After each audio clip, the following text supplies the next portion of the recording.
دنیا میں 4 طرح کے لوگ ہیں، میں اور آپ جتنے یہاں بیٹھے ہیں کسی ایک زمرے میں ضرور ہیں۔ اب ہم نے یہ دیکھنا ہے کہ ہم کس گروہ میں ہیں، کس طبقے میں ہیں۔ فرمایا عبد رزقہ اللہ مالا و علما، پہلا وہ شخص جس کو اللہ نے مال بھی عطا کیا ہے، علم و شعور بھی عطا کیا ہے، فہم و ادراک کی دولت بھی عطا کی ہے۔ فہو یتقی فیہ ربہ، اور وہ اللہ سے ڈرتا ہے۔ علم جو دیا گیا ہے تو تقوی اس کی زندگی کا حصہ ہے، وہ مال کے معاملے میں بہت محتاط ہے۔ وَيَصِلُ فِيهِ رَحِمَهُ، اور وہ صلہ رحمی کرتا ہے، رشتہ داروں کے حقوق کا خیال رکھتا ہے۔ وَيَعْلَمُ لِلَّهِ فِيهِ حَقًّا، اور جانتا ہے کہ اس مال میں اللہ کا حق کیا ہے، اس کی زکوٰۃ بھی نکالنی ہے، عید آئی تو فطرانہ بھی نکالنا ہے، حج کا موسم ہے تو قربانی بھی پیش کرنی ہے، ضرورت مند حاجت مند میری دہلیز پہ آئیں سوال کریں تو میں ان کے سوال کو پورا بھی کرنا ہے، جو مانگتا ہے اس کو بھی دینا ہے، جو عزت نفس کی وجہ سے مانگ نہیں سکتا لیکن ضرورت ہے اس کی، میں ڈھونڈ کے اس کی دہلیز تک پہنچنا ہے۔ فَهَذَا بِأَفْضَلِ الْمَنَازِلِ، یہ شخص جس کے پاس مال بھی ہے، علم بھی ہے، اللہ سے ڈرتا بھی ہے، صلہ رحمی بھی کرتا ہے، مال کے حق کو بھی جانتا ہے، کائنات میں جو بہترین لوگ ہیں اس کا شمار ان بہترین لوگوں میں ہوتا ہے۔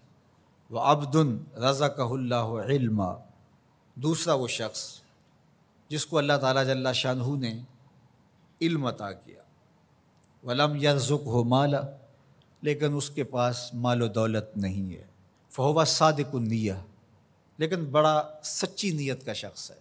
یقول، وہ کہتا ہے، لو ان لی مالا لعملت بعمل فلان، اگر میرے پاس مال ہوتا تو جس طرح فلاں شخص نے اچھے کام کیے ہیں میں بھی یہ کام کرتا، میرے پاس مال ہوتا تو میں بھی مسجد تعمیر کروا دیتا، میرے پاس مال ہوتا تو میں مرکز مصطفیٰ کے لیے اپنی خدمات پیش کر دیتا، تجوریاں کھول دیتا، جو کام سالوں میں ہونا ہے مہینوں میں ہوتا، اور وہ سچی نیت سے اگر ہوتا تو کرتا بھی۔ کچھ لوگ ہوتے ہیں کہ نیت کرتے ہیں، جب آ جاتا ہے تو پھر کھسک جاتے ہیں، یہ کھوٹی نیت والے ہوتے ہیں۔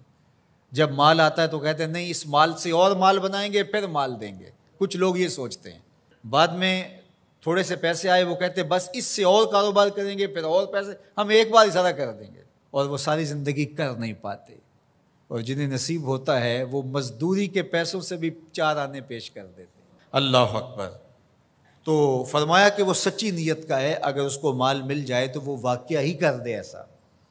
تو فرمایا جب قیامت کے دن نامہ اعمال تولے جائیں گے یہ دونوں لوگ برابر ہوں گے۔ تیسرا شخص حضور نے ارشاد فرمایا، وَعَبْدٌ رَزَقَهُ اللَّهُ مَالًا وَلَمْ يَرْزُقْهُ عِلْمًا، تیسرا وہ شخص جس کے پاس مال بہت سارا ہے لیکن علم و شعور نہیں ہے، جہالت کی وجہ سے، علم نہ ہونے کی وجہ سے مال کو صحیح جگہ پہ خرچ نہیں کرتا، اور رب سے ڈرتا بھی نہیں ہے، رشتہ داروں کے ساتھ سلوک بھی اس کا کوئی اچھا نہیں ہے، مال نے اس کو مغرور بنا دیا ہے، اور مال کے حق کو بھی نہیں جانتا، اس مال کو خرچ کہاں کرنا ہے یہ بھی نہیں جانتا۔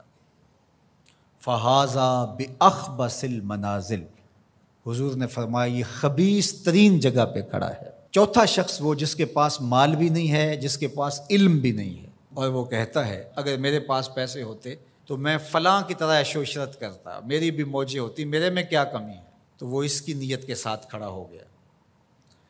فَوِزْرُهُمَا سَوَاءٌ، اللہ کے محبوب فرماتے ہیں گناہ میں یہ برابر ہیں، یہ بھی اسی کی منزل میں ہے۔ اب میں اور آپ یہ دیکھیں کہ ان 4 میں سے ہم کوئی ایک ضرور ہیں، ہم کہاں کھڑے ہیں۔